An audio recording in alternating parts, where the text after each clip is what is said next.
বন্ধুরা, গোটা গরম মশলা ফোড়ন দিয়েছি, তার মধ্যে পেঁয়াজ ভেজেছি, ভালো করে লাল লাল করে পেঁয়াজটাকে ভেজে নিয়েছি। এখন একটু দই দিয়ে দিলাম, তারপরে একটু মাংসটা সিদ্ধ করেছি তার জলটা দিয়ে দিয়েছি। মাংস সিদ্ধের জল দিয়ে একটু মশলাটা এখন একটু ভালো করে কষিয়ে নেব, একদম ভালো করে মশলাটা কষিয়ে নেব দই দিয়ে। তারপরে মাংসটাকে দিয়ে আবার কষিয়ে নেব। বন্ধুরা দেখো আজকে মাংসটা কী করে করি। এটা দেশি মুরগি, দেখো কি সুন্দর রং এসছে।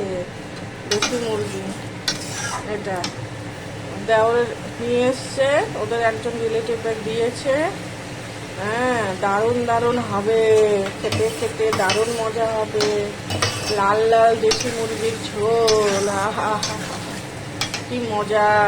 তোমরা খাবে তো চলে আসো সবাই আমাদের বাড়িতে। আজকে দেশি মুরগির ঝোল, খুব মজা হবে, খুব মজা। মশলাটাকে একটু ভালো করে কষিয়ে নেব মশলাটাকে, তারপরে মাংসটাকে দিয়ে দেবো।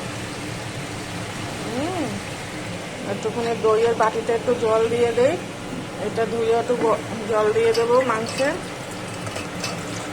তো দেশি মুরগির ঝোলটা বেশ খেতে স্বাদ লাগবে।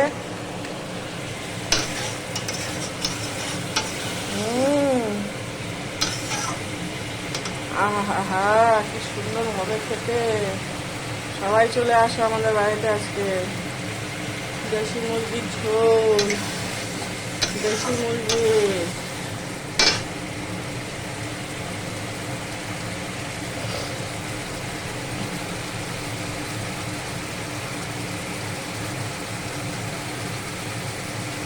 দেখতে থাকো ভিডিওতে।